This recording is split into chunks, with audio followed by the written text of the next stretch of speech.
Hi friends, అందరికీ నమస్కారం. Welcome to my channel moral talks Telugu. వాళ్ళు నిన్నెంత ఇష్టపడుతున్నారంటే ఈ కొద్ది రోజులు కాదు, నువ్వెప్పుడు మాతోనే ఉండాలని కోరుకుంటున్నారు. నిజంగానా? నువ్వు చెప్పింది నిజమేనా?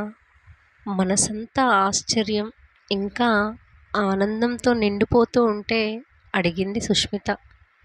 ఇందులో నువ్వింతగా ఆశ్చర్యపడడానికి ఏముంది? నీలాంటి అందమైన అమ్మాయి మా ఇంట్లోకి వస్తుందంటే వాళ్ళు మాత్రం ఎందుకు కాదంటారు? మాది మీది క్యాస్ట్ వేరు. మీరు నాన్ వెజ్ తింటారు, నేను తినను. నేను వచ్చిన రోజే వంటింట్లో ఉండగా మీ వదినకి ఈ విషయం చెప్పాను. అందువల్ల వాళ్ళకేమైనా అభ్యంతర పెడతారేమోనని అనుకున్నాను. చిరునవ్వుతో అంది సుష్మిత. నేను ఇష్టపడ్డానంటే మతాంతర వివాహానికి కూడా మా అన్న వదిన అడ్డుపెట్టరు. నేనంటే అంత ఇష్టం వాళ్ళకి. వాళ్ళకి పిల్లలు లేరేమో. నన్ను ఇంకా వంశీని అచ్చం వాళ్ళ పిల్లల్లాగానే పెంచారు. మేమిద్దరం అంటే మా అన్న వదినకి చాలా అభిమానం ఇంకా ఇష్టం. వంశీ అంటే పొడుగ్గా దిట్టంగా 6 ప్యాక్ బాడీతో ఉన్నాడు. అతనే కదా? అతనికి మీకు ఉన్న చుట్టరికం ఏమిటి? మాది ఒకటే క్యాస్ట్ అయినా చుట్టరికం ఏమీ లేదు. వాళ్ళమ్మ మా ఇంట్లోనే ఉండి పనిచేసేది. ఆమె భర్త వంశీ చిన్నతనంలోనే పోయాడు. ఆమెకు వీడు తప్ప వేరే ఎవరూ లేకపోవడంతో వీడితో పాటు మా ఇంట్లోనే ఉండేది. వంశీకి 6 ఏళ్ల వయసులో తను క్యాన్సర్తో చనిపోయింది. అప్పటి నుండి నాతో పాటుగా వాడు కూడా మా అన్న వదినలకి ఇంకో కొడుకు అయిపోయాడు.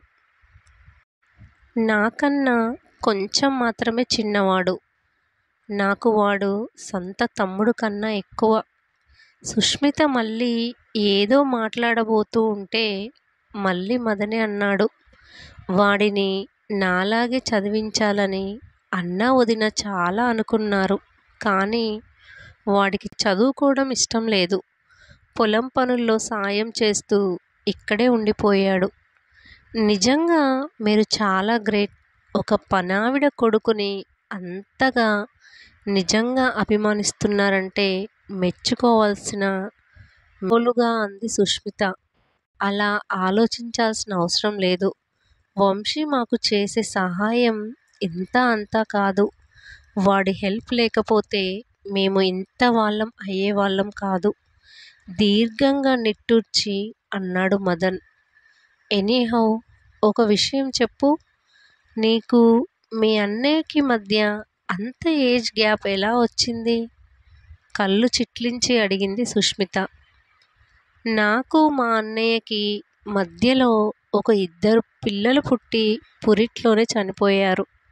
రెండో ప్రెగ్నెన్సీ వచ్చిన చాలా కాలానికి మా అమ్మకి మళ్ళీ ప్రెగ్నెన్సీ వచ్చి నేను పుట్టాను. అందుకనే అంత ఏజ్ గ్యాప్ వచ్చింది అంటూ నవ్వాడు మదన్. మా వదినకి కూడా బాగా ఏజ్ గ్యాప్తో ఒక చెల్లెలు ఉంది. నా పేరెంట్స్కి జరిగినట్టే తన పేరెంట్స్కి కూడా జరిగింది. తన చెల్లెలు నాకన్నా ఒక 2-3 సంవత్సరాలు చిన్నది.